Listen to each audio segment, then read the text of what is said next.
Hey guys, welcome back to the Readers. I hope you are having an amazing day. Let's get right into the stories. The first one is an entitled People Story. What if the person threatening you with powerful connections is secretly drowning in unpaid bills? My aunt tried to bully me into handing over my grandpa's house, then told me to involve landlords and lawyers like she was in charge. The next morning, I opened the tenant records for one luxury condo downtown and saw her name. Do you want to hear what I delivered to her door that Friday? When my grandfather passed away over a year ago, I inherited more than just grief and memories. The old man had always been a bit mysterious about his finances, deflecting questions with a wave of his weathered hand and a chuckle. I knew he owned his house outright and had some investments, but the extent of his wealth only became clear when his lawyer finally called me in for the will reading after the lengthy probate process concluded a few months ago. My aunt wasn't thrilled about the inheritance distribution, to put it mildly. Let me back up and give you some context about my family dynamics. My grandfather had two children. My father, who died when I was 12, and my aunt. My aunt has always been what you might charitably call ambitious, and what you might honestly call a grasping opportunist who thinks the world owes her everything. She spent her entire adult life climbing corporate ladders, name-dropping connections, and treating family gatherings like networking events. After my father died, my grandfather became more of a father figure to me than a grandfather. I spent summers at his house, helped him with yard work, listened to his stories about building his various businesses from scratch. My aunt, meanwhile, was always too busy with her high-powered corporate job to visit much, except when she needed something, usually money. The probate process was a nightmare that dragged on for 14 months. My aunt contested portions of the will twice, claiming my grandfather had been mentally incompetent and that I had somehow influenced him. Both challenges were dismissed, but they delayed everything significantly. During that time, my aunt kept making comments about how she should be managing the family assets until everything got sorted out. The inheritance meeting was awkward from the start. My aunt showed up in a designer suit that probably cost more than most people's monthly rent, already acting like she owned the place. The lawyer, a patient man who'd known my grandfather for decades, methodically went through the will. The house went to me. It was a beautiful 3-bedroom craftsman in one of the nicer neighborhoods, completely paid off, worth probably close to $500,000. My aunt's face went through several color changes as this was announced, settling on an unpleasant shade of red. But that wasn't all. My grandfather had also left me his investment portfolio, which included stocks, bonds, and something called Pinnacle Property Management. The lawyer explained that this was a company my grandfather had quietly built over the years, starting with a few rental properties and eventually growing into a firm that managed several apartment complexes and condo buildings around the city. My aunt received a smaller cash inheritance and some family heirlooms. Not insignificant, but clearly not what she felt she deserved. She was quiet during the rest of the meeting, which should have been my first warning sign.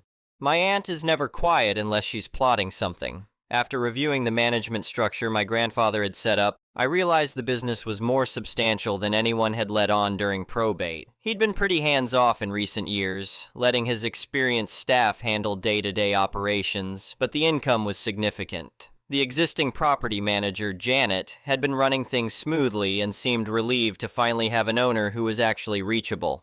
I was still learning the ropes, mostly asking Janet to explain procedures and walk me through tenant issues. It was more complex than I'd initially realized, but also more profitable. My grandfather had built something really solid here. I was settling into my new life nicely when my aunt decided to make her move about 3 months after the probate finished. It was a Thursday evening when she showed up at my door. I was in my pajamas having just finished dinner when the doorbell rang. Through the peephole, I could see my aunt standing on my porch with a briefcase and what I can only describe as her business face, that cold, determined expression she wore when she was about to steamroll someone. I opened the door and she pushed past me without invitation. She announced we needed to talk about the house, then basically told me I should sign it over to her because she was older and more experienced. She had this whole speech prepared about how my grandfather probably just wrote my name down without thinking it through and how she had the corporate background to properly manage his assets. Then she pulled out what appeared to be legal documents from her briefcase. She pushed this official-looking transfer deed toward me and said her legal team had drawn it up to fix the situation. For the good of the family, obviously. I picked up the document and scanned it. It looked legitimate at first glance. complete with fancy letterhead and legal-sounding language, but something felt off about the whole thing. She basically wanted me to just give her my house, and then she'd graciously let me rent it back from her. The audacity was breathtaking. When I refused to sign, her tone changed completely. She started talking about her high-level corporate connections throughout the city, financial institutions, law firms, property management companies. She said it would be very unfortunate if my refusal to cooperate led to difficulties in my business dealings. I asked if she was threatening me, and she called it explaining reality. She went on about how the business world was smaller than I thought, especially when dealing with real estate and property management. Cross the wrong people and I might find my accounts frozen, credit rating mysteriously damaged, business relationships suddenly drying up. That's when she made her critical mistake. She looked me dead in the eye and said I needed to understand what happens when you challenge people with real connections. She was so confident in her network that she literally demanded I involve her landlord in this situation and get lawyers involved to handle the legal consequences. She said her landlord took her calls personally and that her legal network knew how to make problems disappear. She kept pushing, saying I should hand over the assets or face the consequences of her landlords and lawyers. She was absolutely certain her property management connections made her untouchable. I looked at her smug face and felt something click into place. You want me to involve your landlord in this? If necessary, though I'd prefer we handle this as family. And you want me to face legal consequences through your property management connections? Now you're understanding the situation. A plan was forming in my mind, beautiful in its simplicity. You know what? You're absolutely right. I should definitely involve your landlord in this situation, and if you have lawyers who can handle the legal consequences, that sounds perfect. Her smile widened like she'd won something. I knew you'd see reason. Oh, I see it crystal clear. Give me a few days to process this properly through the right channels, and I'll make sure your landlord and your legal team are fully informed about your concerns regarding my assets. She packed up her briefcase looking satisfied and said she'd expect to hear from me soon. After she left, I sat in my living room for a while, processing what had just happened. Then I started laughing, because my aunt, in her arrogance and ignorance, had just given me the perfect weapon to use against her. See, when I'd been going through the Pinnacle property management files over the past few months, learning about our various properties, one name had stood out, my aunt's. She lived in Riverside Towers, a luxury condo complex downtown. I'd been slightly surprised that we managed that building, but I hadn't thought much about it at the time. Now, suddenly, it was very relevant. The next morning, I called Janet and asked for a meeting about one of our problem tenants. I explained that my aunt lived in Riverside Towers and that she'd made some interesting claims about her relationship with her landlord. I needed to understand what our actual tenant files showed. Janet agreed to meet me at the office that afternoon. When I arrived, she had my aunt's file pulled up on her computer, and her expression was grim. Oh, this tenant. I've been meaning to bring her account to your attention, actually. She's been problematic for months. Janet walked me through the situation since I was still learning how tenant management worked. My aunt was 3 months behind on rent, kept promising payments that never came through. She'd also been running some kind of consulting business out of the unit, which violated her lease agreement. They'd sent multiple notices, but she kept claiming she had connections that would make their complaints disappear. Has she mentioned any corporate connections, property management contacts? I asked. Constantly. Every time we try to collect rent or address the lease violations, she name-drops various companies and threatens to have us blacklisted from working with major clients. Janet shook her head. Classic intimidation tactics. We've seen it before. Janet did some calculations and showed me that between back rent, late fees, and penalty charges for the lease violations, my aunt owed almost $10,000. I asked Janet to walk me through our legal options since I was still learning the business. She explained that with this much back rent and the lease violations, we could serve notice to pay or quit and pursue collection of the full amount. Given the circumstances and documentation, most courts would side with the landlord completely. I thought about my aunt's threats, her condescending attitude, her fake legal documents, and her absolute certainty that her connections made her untouchable. Janet, I want you to conduct a thorough audit of her tenancy, document every violation, every late payment, every fee, prepare a comprehensive report. Are we finally taking action on this account?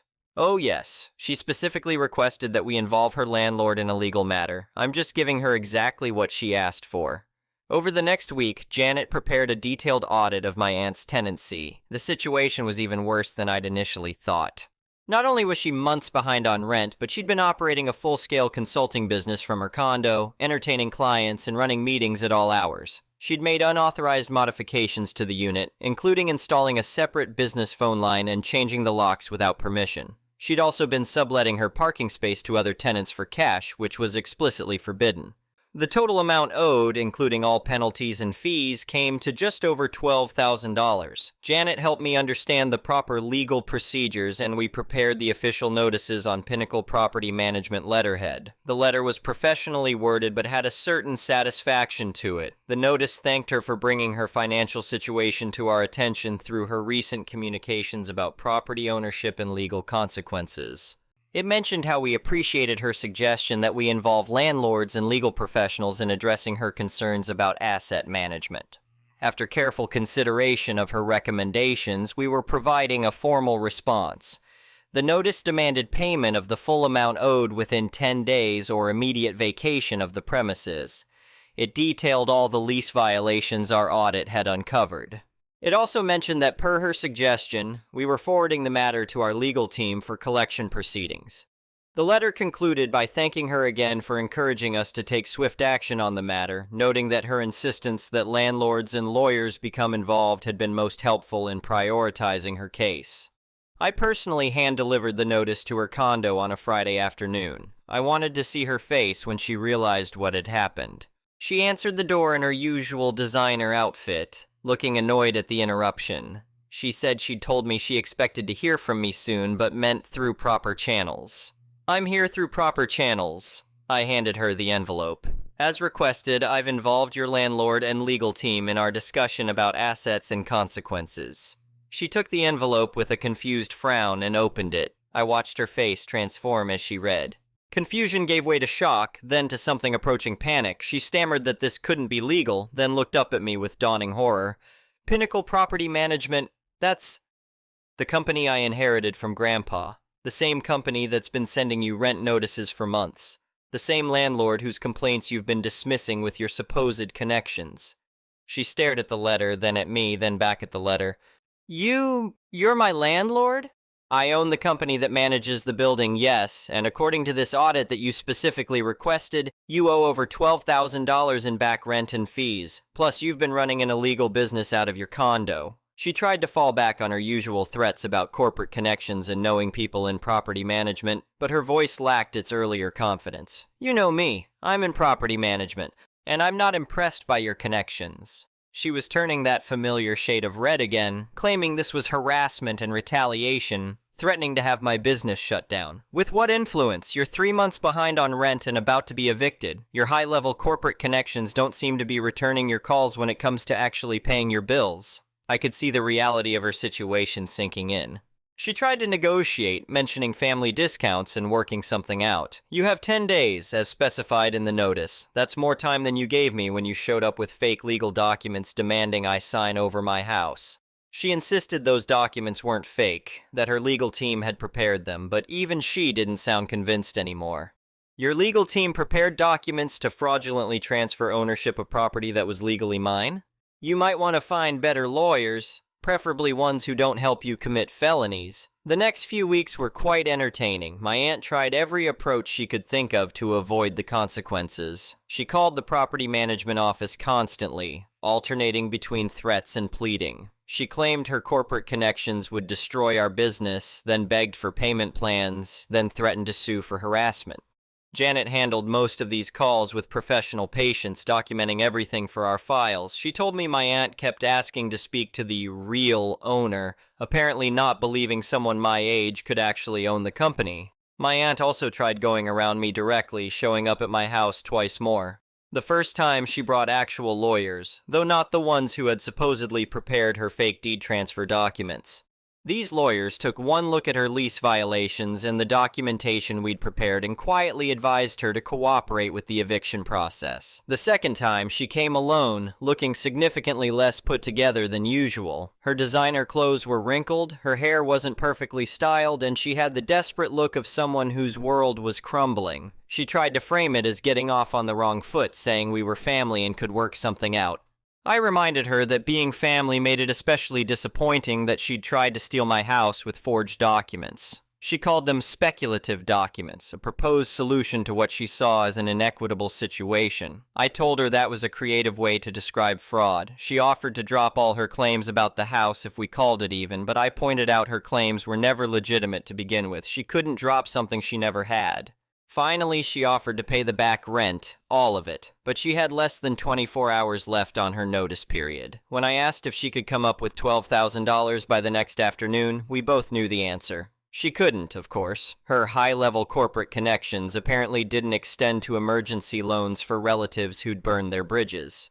On moving day, I wasn't there personally. I had Janet handle the official proceedings with our contracted moving company. But Janet called me afterward with the details. She said my aunt kept insisting this was all a mistake, right up until the sheriff's deputy arrived to oversee the eviction. Only then did she finally seem to understand that her connections weren't going to save her. Janet mentioned that my aunt apparently ended up at some extended stay hotel across town. Much cheaper than Riverside Towers, but definitely not the luxury lifestyle she was accustomed to. My aunt's consulting business also suffered from her sudden change in circumstances. Turns out that when you're running a business based on your image of success and corporate connections, getting evicted from your luxury condo doesn't exactly inspire client confidence. Within a few weeks, Janet heard through our network that several of my aunt's clients had dropped her services. The legal consequences she'd threatened me with never materialized, of course. It's hard to leverage corporate connections when you're behind on your rent and operating businesses illegally. Most of her supposed high-level contacts suddenly became too busy to take her calls once word got around about her eviction. About 2 months after the eviction, Janet called to tell me my aunt had been trying to rent another unit in one of our buildings. The West Side complex, which was much more affordable than Riverside Towers. I asked Janet what the application looked like from a business perspective. She explained that my aunt's credit report was pretty rough now, with the eviction showing up along with some other bills she'd apparently had trouble paying since losing her luxury housing. When I asked whether my aunt could realistically afford the rent at Westside without falling behind again, Janet was doubtful. The rent there was only about half what she'd been paying at Riverside, but given her current income situation and recent history, it seemed risky. I told Janet to decline the application. We don't approve tenants who can't afford the rent or who have a history of lease violations with our company. It felt good to make that decision based on legitimate business criteria rather than emotion. The irony of the whole situation still makes me smile sometimes. My aunt spent years building what she thought was an impressive network of corporate connections. She name-dropped companies and claimed relationships that would make her powerful and untouchable. But when it actually mattered, all her supposed influence evaporated the moment it was tested. Meanwhile, my grandfather had quietly built real power through hard work and smart investments. He owned actual assets, employed actual people, and had genuine relationships based on mutual respect rather than intimidation. That's the kind of legacy that actually means something. My aunt tried to seize my house because she thought she deserved it more than me. She believed her corporate background and supposed connections made her more qualified to handle my grandfather's assets. She threatened to use her high-level relationships to destroy me if I didn't comply with her demands. Instead, she discovered that the authority she was challenging was real, while the power she claimed to possess was just an illusion. Her own landlord, me, used her exact suggestions about involving landlords and legal consequences to hold her accountable for her actual behavior. The best part is that I did exactly what she demanded. She told me to involve her landlord and face legal consequences through property management connections. She insisted that I should understand how corporate relationships and business networks really work in this city. I gave her exactly what she requested. I just don't think she expected to be on the receiving end of it. These days, I'm much more involved in running Pinnacle Property Management, though I still rely heavily on Janet's experience and guidance. I've learned that real authority comes from competence, fairness, and actually understanding your business, not from name-dropping and empty threats. My grandfather would be proud of how I've handled both the inheritance and the family drama that came with it. And my aunt? Last I heard, she was still at that extended stay hotel trying to rebuild her consulting business and her reputation. I hope she's learned something from this experience about the difference between real power and imaginary influence. But somehow, I doubt it. The next one is a malicious compliance story. I worked at a restaurant. We had a front salad bar, a buffet with a salad bar, as well as things like a juice bar, an ice cream counter, and a small alcohol room with a bar. It was so popular and also a bit expensive, but somehow so underpaid, understaffed, and poorly managed. Jenny is the daughter and the only child of the owners of the restaurant. She's extremely spoiled, she almost always gets her way, and she has a temper where she will get pissed off and just lay into the person for an hour straight. She used to come in screaming at everyone for nothing and made racist or nasty jokes. She'd push people to come in sick, then ask why they were so slow. Just the typical manager from hell. Marco, one of the kitchen managers, is the son of a family friend and a beloved member of the community. His management consisted of micromanaging, criticizing our work, blaming random people for things, giving extreme time constraints for tasks, encouraging everyone to smile, and going around asking people, while they were in the middle of working their 3 jobs, when they wanted to come in the next day or if they'd like to cover a shift on Saturday or whatever. He would forget to do things and then blame other people. Then he would go around criticizing people for their time management or responsibility. Anytime we reported that something was broken or something wasn't working, he just told us to figure it out and nothing would be done about it until Jenny came in screaming at everyone and narrowed it down to Marco. We had other managers coming in and out. They couldn't take it. There were people who were suddenly hired to take on big positions despite having no idea what they were doing or joined with less than a full day of training just because the place was desperate. The waitresses were paid less than $4 an hour, and some of them were doing part of the dishwasher's duties, front manager duties, cleaning jobs including kitchen and employee bathroom.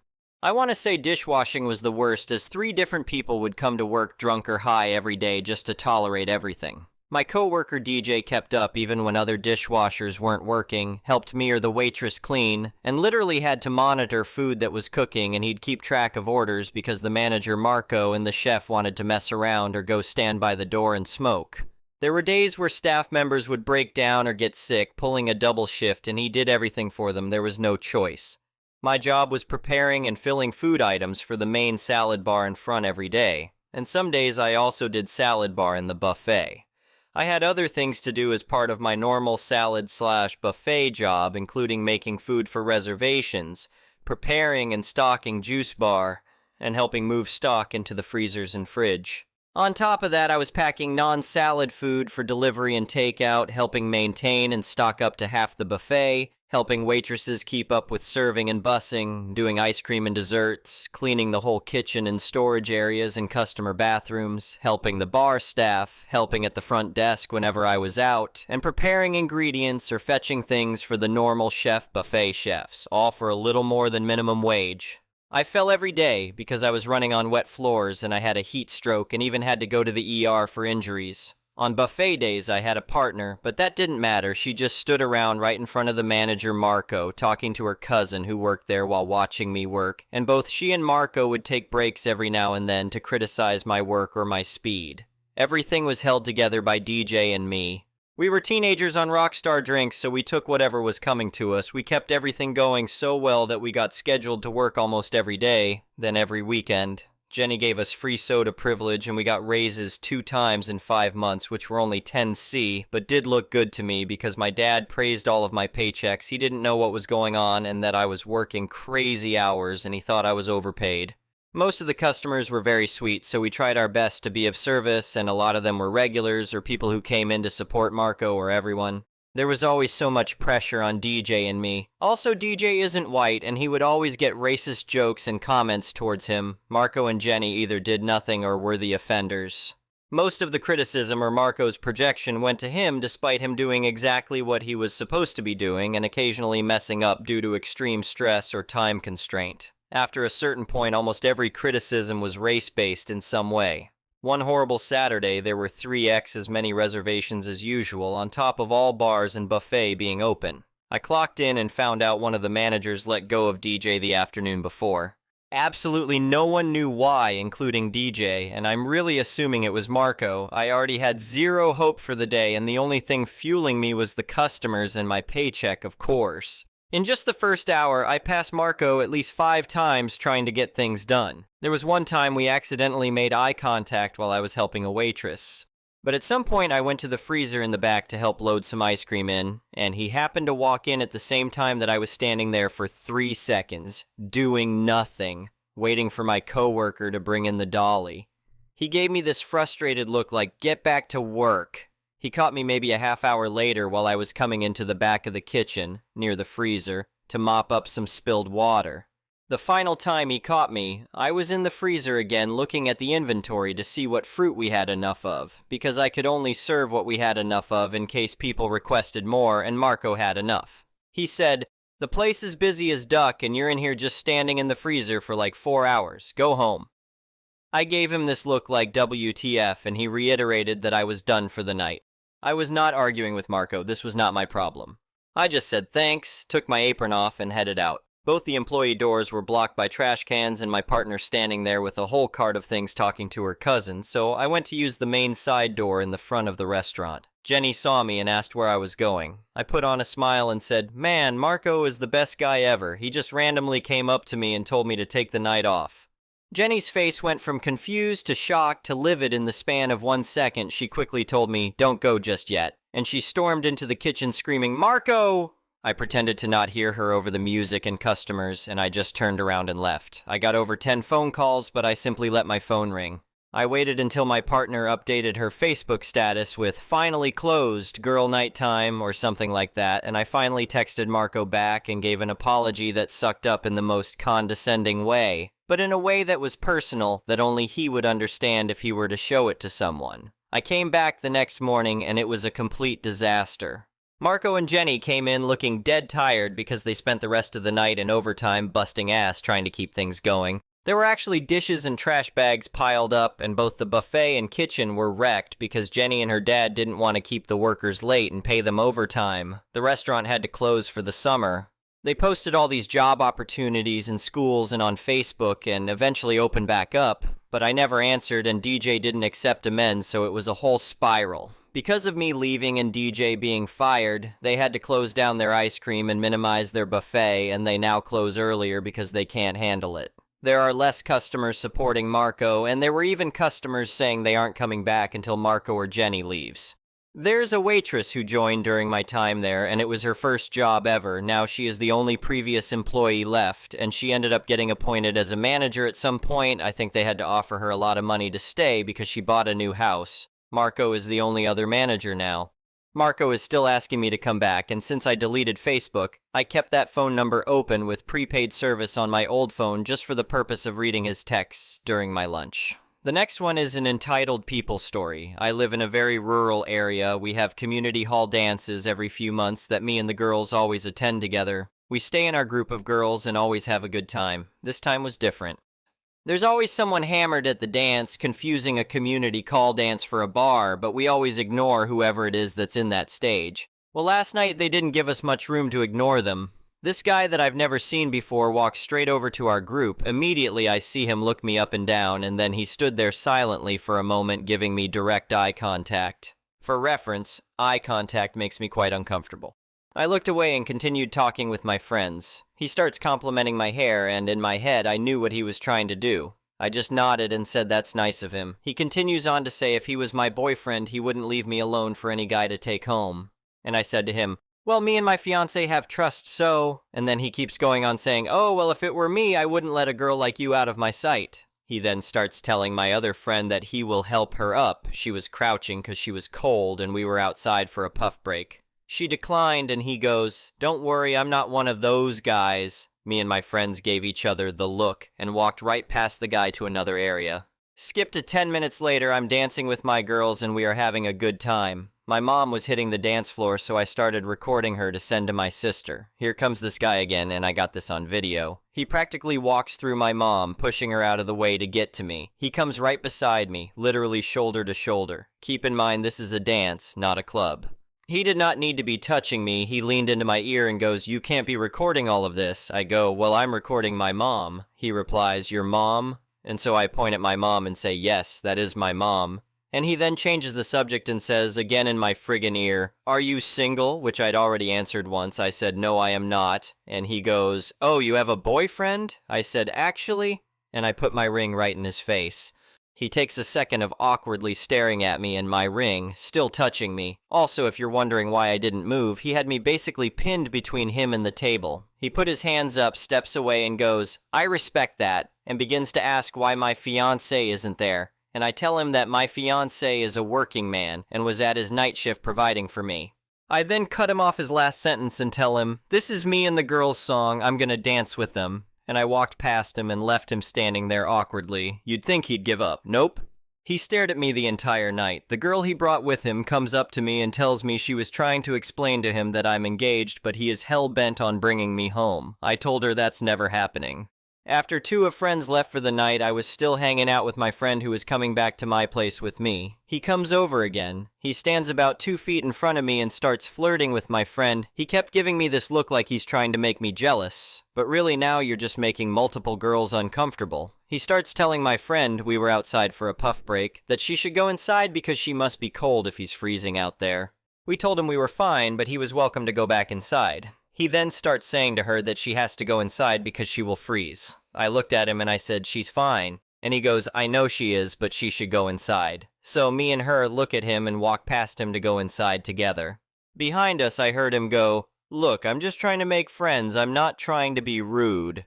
We ignored him and left a few minutes after. I forgot to mention earlier. After the first encounter, we told the bouncer to keep an eye on him and left our drinks with the dance coordinator to keep watch because this guy seemed absolutely determined he was going to take me home one way or another. Anyway, thank you for watching.